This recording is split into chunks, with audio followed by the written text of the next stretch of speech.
Je vous retrouve aujourd'hui dans cette nouvelle vidéo qui sera un nouveau vlog. Je suis trop contente de vous reprendre pour ce vlog puisque je l'ai commencé il y a un moment.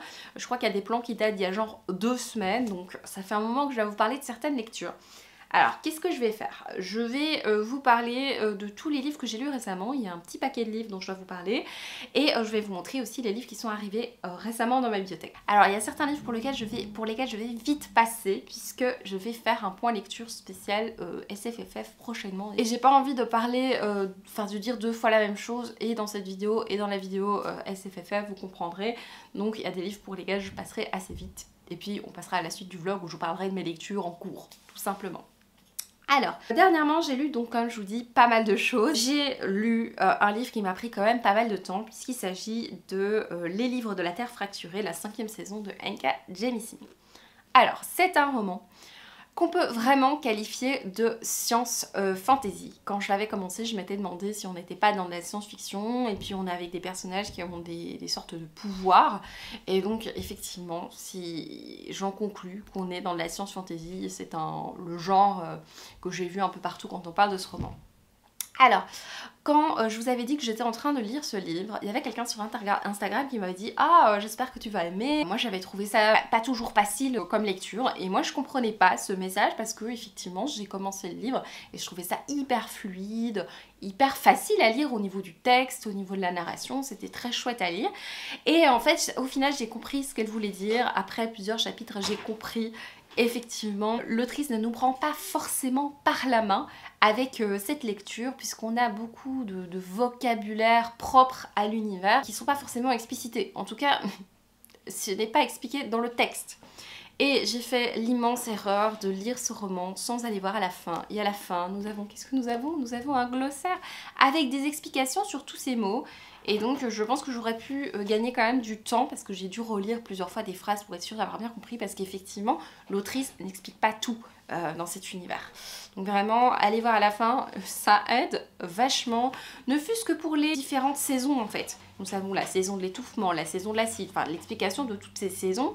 En fait, nous avons des explications à la fin et nous avons effectivement un glossaire avec qu'est-ce que c'est, je ne sais pas moi, des animaux qu'on rencontre, qu'est-ce que c'est la 5e saison. Le terme d'orogène, ce sont des personnes qui sont dotées de pouvoirs qui savent manipuler les forces thermiques et cinétiques. Et donc on va suivre dans ce roman, je vais essayer de m'aventurer de faire un résumé mais je vais le faire très vite puisque j'en reparle dans un point lecture consacré à la science-fiction fantasy. On va suivre différents personnages, notamment un personnage principal au début du récit, une personne, je ne sais plus quel âge elle a, je dirais une 40aine d'années, qui est une orogène en fait, hein, qui a un pouvoir très particulier que je viens de vous décrire, que je ne vais pas m'aventurer à réexpliquer parce que c'est vraiment complexe.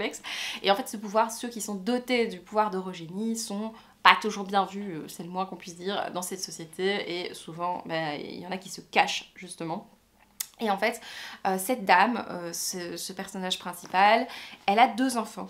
Et un jour, on va se rendre compte que son petit garçon, 2 ans il me semble, vraiment très jeune, a ce pouvoir, et donc ce pouvoir va être détecté, et donc le père de cet enfant va trucider son fils.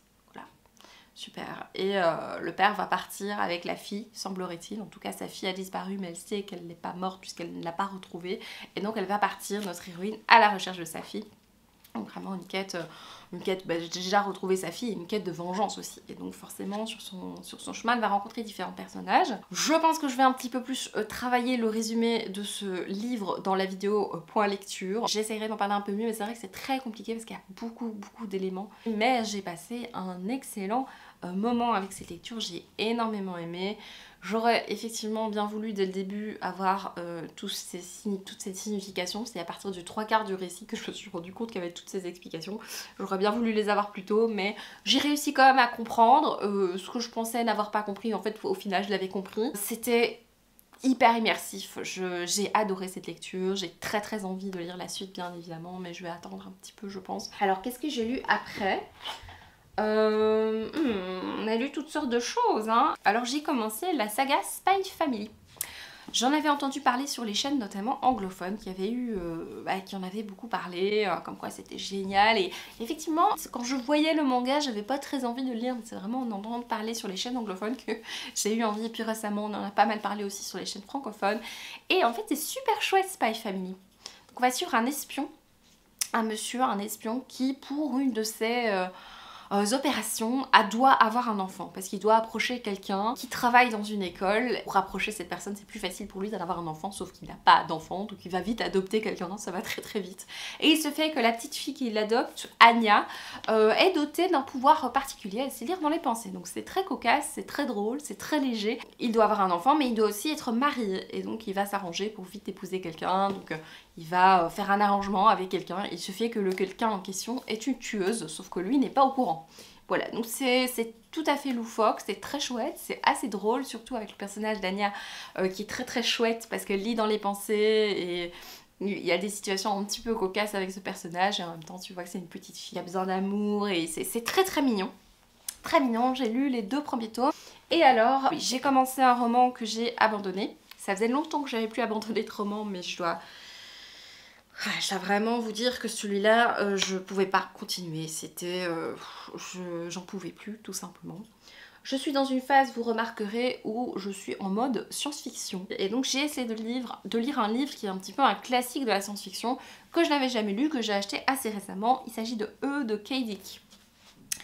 Et en fait c'est un livre qui me tentait beaucoup, en plus il n'était pas très long, donc je m'étais dit je vais lire ça entre 2 gros romans. On est dans un univers, dans notre monde, et dans ce monde, l'art est interdit, donc toutes les œuvres d'art vont commencer à être confisquées, toutes les œuvres d'art individuelles vont commencer à être confisquées.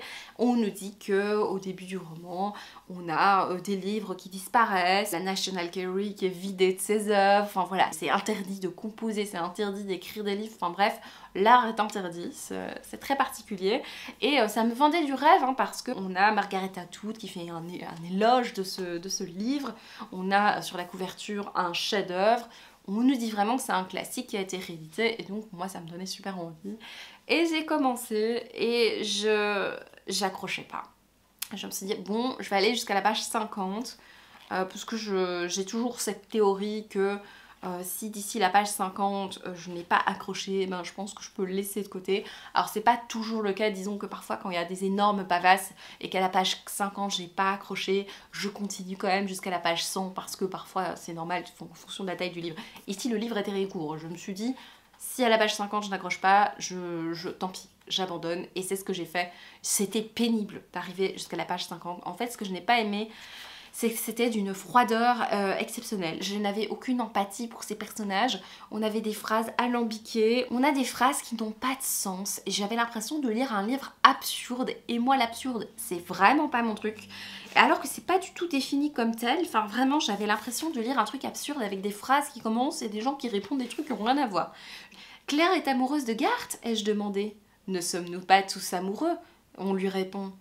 Car a souri à Jake. Ça doit être possible, ai-je commencé. De passer entre les gouttes. Et on n'a pas les fins de phrase, hein. On a un début de phrase et on ne sait pas ce qu'elle veut dire et quelqu'un répond autre chose qui n'a rien à voir. On a des phrases. Et donc je me balade avec Carte et puis deux phrases plus tard. Ah, en fait maintenant je me balade avec Car. Je sais pas qui est qui. On nous présente personne. Elle est tout le temps en train de se balader avec l'un, avec l'autre. J'étais complètement perdue. Je pense que je vais m'arrêter pour ce livre. J'ai vraiment pas accroché. J'ai trouvé ça froid, absurde et je ne... C'est pas que je comprenais pas, mais je ne ressentais rien avec cette lecture. Et donc j'ai abandonné parce que c'était vraiment un supplice. Vraiment, un supplice. Alors, sinon, on retourne à un graphique et puis on va revenir à des romans.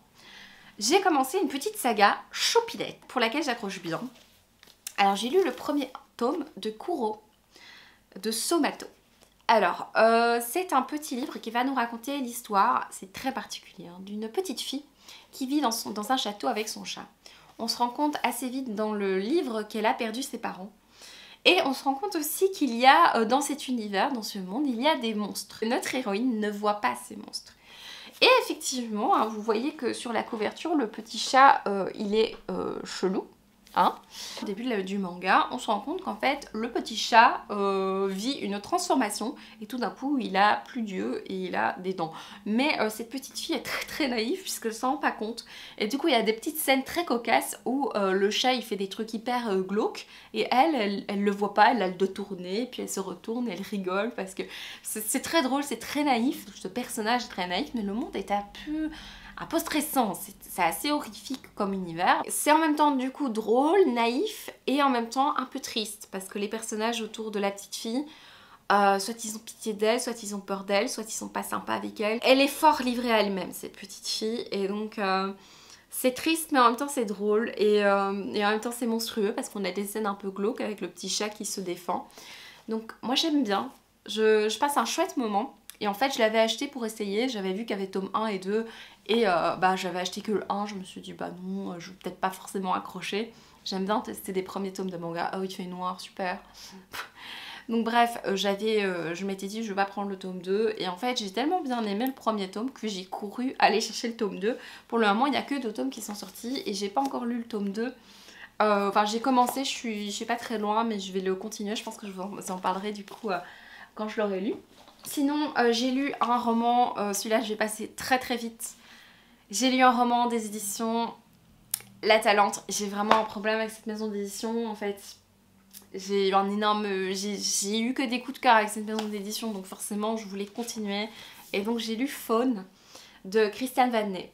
C'est hyper particulier comme lecture. C'est un roman qui, on nous dit que ça observe au microscope l'évolution du cataclysme en cours et estompe les frontières échafaudées de longue date entre l'homme et la nature. Premier chapitre, on a une jeune femme qui veut se détendre à un spa. Donc elle arrive au spa, on lui dit qu'en fait tout le spa va être fermé parce qu'il va y avoir une grosse tempête et donc certainement des inondations. Donc on voit déjà qu'il y a des problèmes climatiques. Et notre héroïne, elle a quand même envie de profiter de ce spa et surtout, il y a une autre personne à qui on dit aussi que le spa va fermer parce qu'il va y avoir cette tempête. Et cette autre personne est très boute en train et va dire oui mais on va faire attention, on va quand même en profiter. Et donc au final, notre héroïne est entraînée à aller dans ce spa et à profiter du spa même s'il n'y a personne d'autre, même si effectivement il y a un déluge. C'est extrêmement bizarre. Déjà le premier chapitre, mais les autres chapitres aussi, c'est extrêmement bizarre comme lecture. C'est hyper poétique. Effectivement, on n'a pas d'explication sur ce qui se passe dans le monde, mais on le comprend par rapport aux situations qu'on vit. On a notamment un chapitre où on a une ville sur l'eau. Donc les personnages vivent vraiment sur l'eau. En fait, ils se sont adaptés au fait que leur village a été immergé. Et donc on voit aussi comment physiologiquement les gens se sont adaptés. On a quelque chose de très brut dans cette lecture. En même temps, c'est très poétique, quelque chose de très beau. En même temps, c'est hyper cruel. On a très peu d'explications, du coup c'est très abstrait. C'est onirique, c'est un peu fantastique aussi. C'est très particulier. Il y a aussi des touches de glauque dans cette lecture, donc vraiment un mélange de genres très particulier, mais très beau en même temps. Donc je vous conseille en fait de lire quelques pages avant de vous le procurer pour voir si ça vous plaît, parce que je sais que ça va certainement pas plaire à tout le monde, mais Je dois dire que j'ai quand même passé un bon moment, même si effectivement c'est pas facile comme lecture parce qu'on comprend pas toujours tout. J'ai dû relire plusieurs fois des phrases en me disant est-ce que j'ai bien compris, est-ce que c'est bien ça qui se passe. Voilà, c'est beaucoup de choses qui sont suggérées, même de manière très esthétique, très poétique. Donc voilà pour Faune, j'essaierai de vous en parler un peu mieux dans le point lecture. On va passer encore à un manga et puis je vais passer à un énorme coup de cœur et à ma lecture en cours. Alors j'ai commencé un manga que j'ai adoré, j'ai vraiment adoré et donc je me suis procuré le tome 2 que je vais lire bientôt. Il s'agit de Hirayasumi de Keigo Shinzo. D'ailleurs j'ai été tout à l'heure dans un magasin de manga qui vendait tous les livres de l'auteur qui ont été traduits et il y a beaucoup de titres qui m'intéressent. Notamment l'histoire de 2 jeunes extraterrestres qui vont prendre la forme de jeunes humains et aller découvrir la vie de Tokyo. Je pense que ça va être ma prochaine acquisition de manga. Voilà, et puis sinon il y a Mauvaise Herbe aussi qui a l'air super chouette mais un petit peu plus triste. Et donc ici on va suivre l'histoire d'un jeune garçon, Hiroto, qui a 29 ans, un jeune homme. Et en fait, au début du récit, on voit qu'il a une relation très privilégiée avec une vieille dame et il va régulièrement manger chez elle. Et il se fait que cette vieille dame décède et il va hériter de la maison de cette vieille dame. Et on voit que c'est un personnage assez atypique avec un profil très particulier, un personnage très fantasque comme ça que j'ai fort apprécié. Et il est un peu dans son monde, vraiment. Il n'est pas comme les autres jeunes, il est vraiment dans son monde. Et un jour, en fait, va arriver sa cousine, puisque sa cousine va faire des études. Alors, je ne sais plus, des études d'art, il me semble que c'est ça. Oui, elle dessine des mangas. Et sa cousine va arriver et va loger chez lui. Donc, ils vont être colocataires. Et on voit que c'est une fille un peu renfrognée, avec un comportement très ado. Et on va voir cette cohabitation, c'était très doux parce qu'on a de temps en temps des flashbacks aussi avec sa relation avec cette vieille dame. Donc dès le début, moi j'ai tout de suite accroché justement quand j'ai vu la manière dont il a rencontré cette vieille dame, j'ai tout de suite accroché. J'aime bien les dessins. Et du coup j'ai le tome 2 que j'ai hâte de lire, que je n'ai pas encore déballé. Je sais pas trop comment je vais le lire, mais je pense que c'est vraiment, ça fait partie de ces lectures un peu doudou à lire vraiment quand vous allez pas bien ou que vous avez envie de quelque chose de très très doux, de très réconfortant. Ça fait vraiment partie, c'est pas comme Kuro où effectivement c'est mignon mais on a quand même ce petit truc un peu malsain, malaisant. Ici, ah non, c'est vraiment, j'ai beaucoup aimé. J'ai eu un gros coup de cœur, je vais essayer de pas trop vous en parler maintenant sinon le point lecture n'aura plus aucune surprise, mais j'ai eu un gros coup de cœur pour un Becky Chambers. Pourquoi j'ai lu celui-là? Je suis en mode science-fiction en ce moment et particulièrement, en fait j'ai vu la série Silo et j'ai tellement aimé, je sais pas, du coup j'avais envie que de science-fiction. Et puis j'avais envie de science-fiction tout d'un coup dans l'espace alors que c'est pas du tout mon truc. Et donc j'étais servie avec Apprendre si par bonheur de Becky Chambers. Je viens de me donner un coup, aïe. J'ai adoré cette lecture. Je sais que c'est un livre qui a eu beaucoup de succès. Et je fais aussi partie des gens qui ont adoré. Alors moi j'ai lu Psaume pour les recyclés sauvages. J'ai encore le tome 2 qui m'attend. Je l'ai prévu pour un challenge prochainement. Et j'ai hâte. Parce que vraiment j'ai adoré. Alors que à l'époque, enfin il n'y a pas si longtemps encore, de lire un livre qui se passe dans l'espace, ça aurait pas été ma priorité, mais là, vraiment, c'était trop bien. Voilà, on est avec 4 personnages qui vont voyager, qui vont visiter 4 planètes différentes. Donc le livre est coupé en 4. Et c'était tellement bien expliqué, tellement bien décrit que moi, je n'avais qu'une hâte de découvrir la planète suivante. Et chaque planète avait ses particularités, avait peut-être ses êtres vivants. On vivait vraiment l'espoir de ces astronautes qui découvrent le silence infini, ces astronautes qui découvrent une planète un peu plus effrayante. On vivait vraiment, enfin je vivais vraiment les émotions. J'ai beaucoup aimé aussi la manière dont Becky Chambers nous prend par la main pour le coup comparé à d'autres livres que j'ai lus précédemment, pour nous expliquer qu'effectivement quand tu as fait un voyage, je sais pas expliquer parce que je suis vraiment nulle dans tout ce qui est planète et tout ça, mais en gros quand tu as fait le voyage, tu dois un petit peu morphologiquement, il y a des choses pour lesquelles tu dois t'adapter, genre tu as voyagé plusieurs années terrienne, tes ongles qui ont à fond poussé, tes cheveux, il y a tous des trucs pratiques en fait qui m'ont beaucoup plu. Elle arrive à mettre quelque chose de très pur et très poétique et en même temps assez réaliste en fait. On nous explique vraiment physiologiquement ce qui se passe quand tu voyages comme ça entre deux planètes. C'est hyper bien expliqué, c'est hyper immersif et en même temps les interactions entre les personnages. Et en fait j'étais tellement, mais tellement bien dans cette lecture que quand je l'ai eu fini, je me sentais toute heureuse et en même temps toute triste. Et j'avais qu'une hâte, c'était de me replonger dans un univers de Becky Chambers. Et on peut dire que je suis une personne faible, hein, vraiment. J'ai commencé l'espace d'un an. Alors je l'avais déjà commencé à un moment, puis je l'avais mis de côté parce que c'était vraiment pas le moment et parce que pareil, un livre qui se passe dans l'espace, oh là là. Et en fait, là je suis dedans et je passe un très bon moment pour le moment. Donc je suis à la page 49.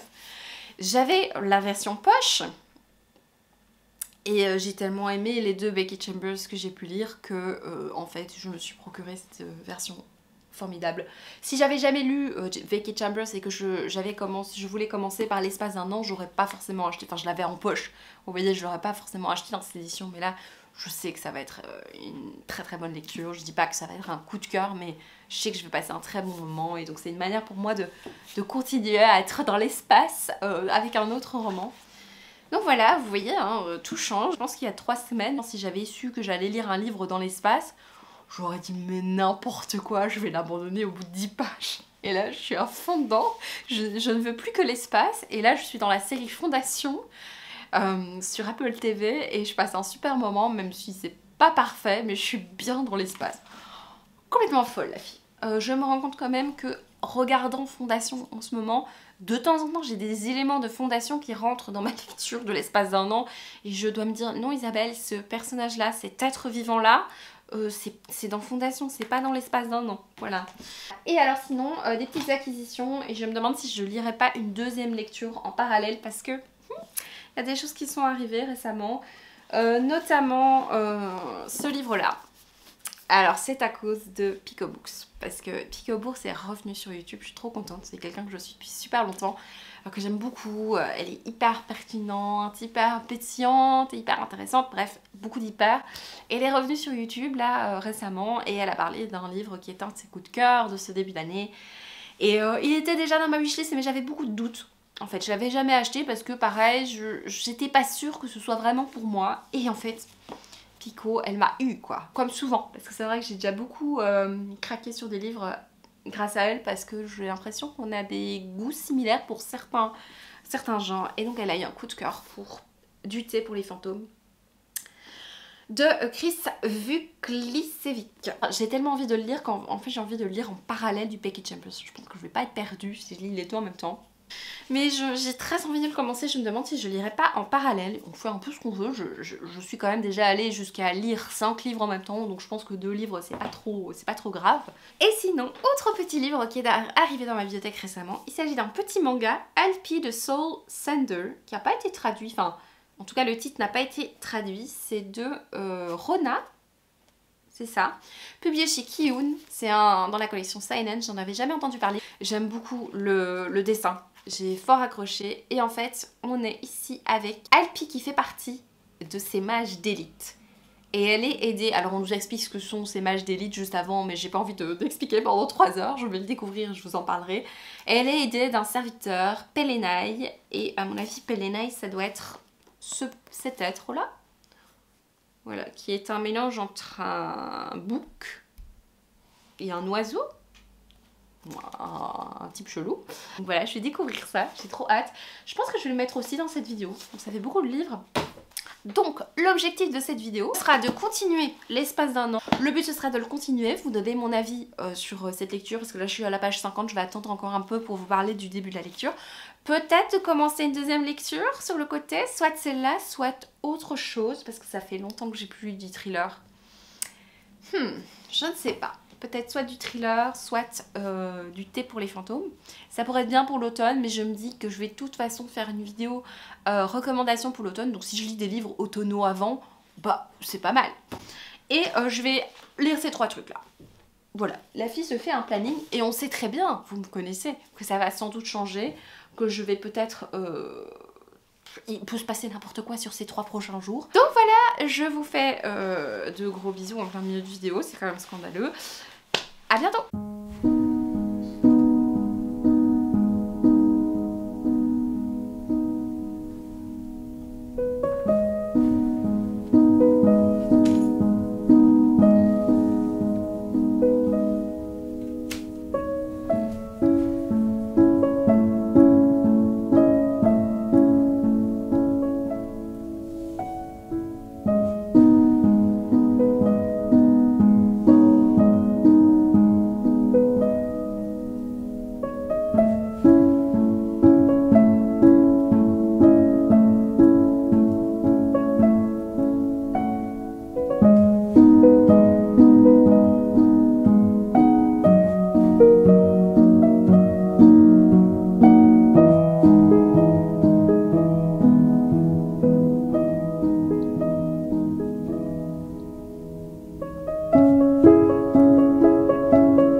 Hello, je vous retrouve pour clôturer ce vlog, vous parler de mes dernières lectures. Alors je me rends compte que j'allais exporter la vidéo et en fait je n'ai pas conclu le vlog puisqu'il n'y a pas de fin, je vous ai pas donné des nouvelles de mes lectures.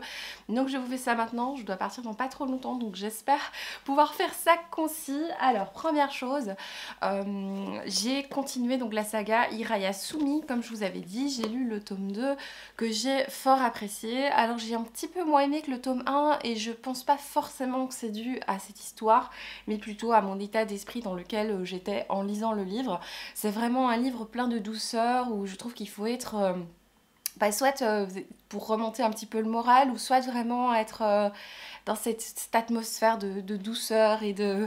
Je sais pas comment expliquer. J'étais un petit peu énervée quand j'ai lu le livre et je pense que ça n'a pas aidé à apprécier. Je vous conseille bien évidemment cette saga. Je ne sais pas s'il y aura une suite, enfin j'espère qu'il y aura une suite parce que ça donne quand même envie d'avoir l'évolution des personnages. Mais bon, voilà, je n'en suis pas sûre, hein. C'est peut-être une fin.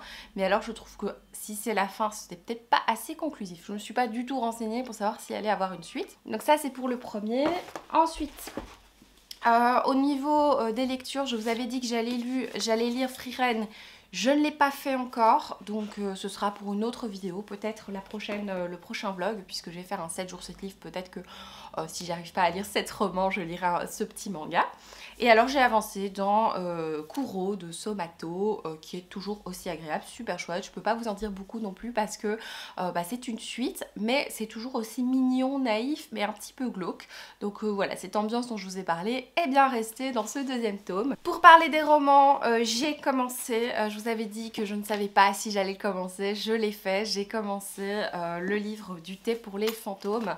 Je suis à la page 70 et je dois dire que je passe un bon moment avec cette lecture, c'est très particulier. Les personnages qu'on rencontre dans le livre, c'est surtout Félicité qui est une chasseuse de fantômes, donc je pense que c'est vraiment sur elle que va se baser toute l'histoire. On nous explique en fait les circonstances de la naissance de Félicité. La mère s'appelle Carmine, elle appelle donc une de ses filles Félicité et l'autre Agonie. Agonie est très particulière puisque déjà elle est sortie toute seule du ventre de sa maman, elle avait déjà une dent quand elle est née et le personnage d'Agonie a un pouvoir assez étrange. On revient dans le passé, mais on a aussi le personnage de Félicité quand elle est adulte. Là, on est dans tout un passage où elle vient rendre visite à sa maman qui est très âgée et qui est habitée par une cinquantaine de personnages. C'est très particulier. Comme je vous ai dit, je sais pas trop où on va, ce qu'on va vraiment raconter. Et ce personnage de Félicité, comme je vous dis, est chasseuse de fantômes. Donc on voit un petit peu en quoi concerne son métier. Et elle peut communiquer avec des fantômes. Donc il y a notamment une dame qui vit... qui parle souvent avec elle, une vieille dame qui est décédée, une comtesse ou je ne sais plus, et qui est assez rigolote je trouve. Le récit est agréable et en plus la plume est extrêmement belle, c'est très très bien écrit et ça me plaît beaucoup. Donc voilà, pour le moment je peux pas vous en dire beaucoup plus, je suis toujours à la page donc 70, vu qu'au moment où j'ai commencé à vous présenter le livre j'étais à la page 70 et je suis complètement folle. Et alors j'ai avancé dans ma lecture de Becky Chambers, donc là je suis dans l'espace d'un an, je suis à la page 87, je me rends compte que c'est un livre que je sais pas lire dans toutes les circonstances et dans tous les états d'esprit. Je suis vraiment quelqu'un... Enfin, de compliqué, je crois. J'ai l'impression pour mes lectures. Et donc, c'est vrai que hier, par exemple, j'étais dans le train et il y avait beaucoup de gens qui parlaient. J'arrivais pas à me concentrer. Et du coup, pour lire ce Becky Chambers, c'était un peu compliqué pour moi. J'avais vraiment besoin de cette bulle de silence déjà et de réconfort. Et je ne l'avais pas dans le train. Donc, c'était pas forcément la lecture adaptée. Par contre, le thé pour les fantômes, c'était bien.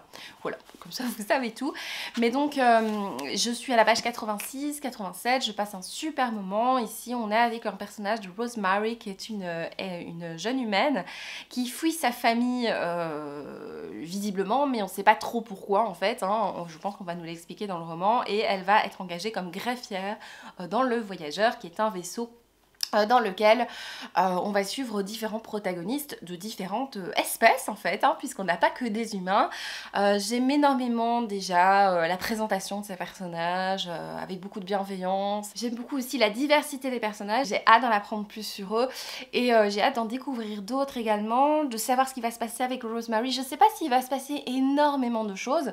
On sait que Rosemary cache un secret qu'elle ne veut pas dire aux autres, qui est lié à sa famille. D'ailleurs je pense qu'elle a bidouillé pour être engagée en tant que greffière et donc j'imagine qu'il y aura un secret qui va être révélé, mais les gens sont tellement bienveillants autour d'elle que je pense que ça va être compris. Voilà, je passe un très très bon moment. Comme je vous dis, hein, c'est écrit avec beaucoup de bienveillance, c'est-à-dire de la manière dont les personnages sont décrits. Je me rends compte en fait en lisant Becky Chambers que dans beaucoup de livres que je lis, que ce soit des thrillers ou autres, on décrit les personnages avec un regard un petit peu jugeant. Même si quand c'est un narrateur omniscient, on a souvent, pas toujours bien évidemment, mais je me rends compte que dans beaucoup de livres que je lis, déjà dans la description des personnages, on a un jugement. Alors que là, on est dénué de tout jugement et on peut très bien imaginer ces personnages. Je sais pas, c'est une réflexion que je me suis faite en lisant ce livre. Je pense que je vais m'arrêter là pour cette vidéo parce que je pense qu'elle aura été quand même assez longue. C'était vraiment, j'ai l'impression, une vidéo de lecture du bonheur puisque j'ai lu que des trucs qui m'ont rendue heureuse. En tout cas pour la plupart, à part le livre que j'ai abandonné. Le prochain vlog qui va sortir, alors pas la prochaine vidéo mais le prochain vlog que je vais lancer là à partir de demain, c'est un 7 jours 7 livres, donc je pense que ces livres vont m'accompagner, mais je vais lire aussi d'autres choses parce que voilà, j'ai aussi envie de faire mon petit challenge, j'ai des livres que j'ai prévus pour l'occasion, donc j'ai hâte de refaire ça, sinon le programme des vidéos est quand même assez chargé prochainement, donc vous allez voir tout ça, j'espère que ça vous plaira.